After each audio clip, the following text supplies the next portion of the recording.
त्यांना जे करायचं ते पण त्यांनी मला एक सांगा, तुम्ही पण तिथे गेलेला होता, साधारणतः 45 ते 48 डिग्री सेल्सिअस पर्यंत तापमान होतं. म्हणजे खरं तर आम्ही जेव्हा गुगलवर चॅट पाहिला की पुढच्या काही दिवसांमध्ये साधारणतः किती तापमान असेल या भागातलं, त्यावेळी पाहूनच अंगावर काटा येत होता की अशा तापमानामध्ये एखादी व्यक्ती मराठा समर्थकांसह जर बसणार असेल तर हे किती मोठं चॅलेंज होतं सरकार म्हणून देखील, की एकतर त्या व्यक्तीला रोखणं आणि त्यातूनही काही मुद्द्यांसाठी जर ते बसत असतील तर दुसरा दिवस उजाडण्याच्या आत रात्री 1 वाजता त्या व्यक्तींना त्यांच्या मागण्या मान्य करून आणि त्यांना समाधानकारक आश्वासन देऊन उपोषणावर नाही. मी वैशाली तुम्हाला मी मनापासून सांगतो की त्यांनी मागितलेल्या मागण्या कुठल्याही त्यांच्या चौकटीच्या बाहेर नव्हत्या. ज्या चौकटीच्या बाहेर होत्या त्या विखे पाटील साहेबांनी आणि आम्ही त्यांना स्पष्टपणे सांगितलं हे होणार नाही. होणार आहे तर ह्याला हा कालावधी लागणार आहे. काही विषय नाही प्रविष्ट आहेत, त्याला तुम्हाला आम्हाला साथ द्यावी लागेल. आणि ते मान्य केलं ना त्यांनी.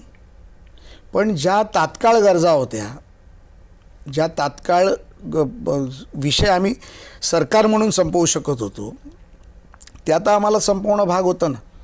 त्याच्यामुळे 48 डिग्री हीट आपल्यासारख्या मुंबईकरांना ती सवय नसते, कोकणातल्या माणसाला ती तेवढ्या हीटची सवय नसते. मी गेलो एक तर 48 डिग्री हीट, त्याच्यात माझं टेम्परेचर नेहमी 50 डिग्रीच्या वर असतं. त्याच्यामुळे माझ्या बायकोलाही चिंता होती, बॉसलाही चिंता होती की आता हा तिथे गेलाय नक्की. पण मी तुला एक सांगतो, मी तिथे गेलो होतो ते माझ्या इंडिव्हिज्युअल कॅपॅसिटीमध्ये गेलो होतो.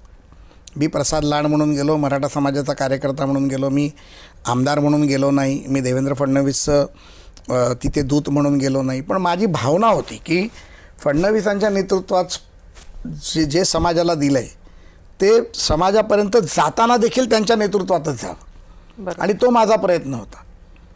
जसं भगवद्गीतेमध्ये म्हटलेलं आहे ना, सिंहासन, शिखर आणि स्वतःची शय्या ह्याच्यावरती स्वतःलाच लेटावं लागतं किंवा बसावं लागतं.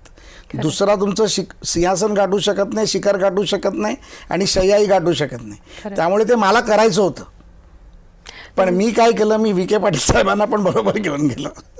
कारण ते समितीचे प्रमुख आहेत. बघा, मी अधिकार नाही ना मला, मी काय समितीचा प्रमुख नाही, मी मंत्री नाही, मी एक सर्वसामान्य आमदार आहे, एक कार्यकर्ता आहे. विखे पाटील साहेबांना देखील त्या भूमिका पटत होत्या. ते माझ्याबरोबर आले, आम्ही चर्चा केल्या, डिव्हिजनल कमिशनरवर चर्चा केल्या, आम्ही कॉन्फरन्सेस घेतल्या.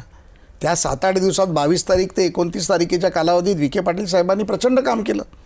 प्रचंड जाऊन ब्रीफिंग त्यांनी CM साहेबांना केलं, प्रचंड ब्रीफिंग त्यांनी मंत्र्यांकडनं घेतलं, सेक्रेटरीकडनं घेतलं आणि ते करून घेतलं. त्याच्यामुळे हा सामूहिक विजय, हा पक्षाचा नाही सरकारचा विजय.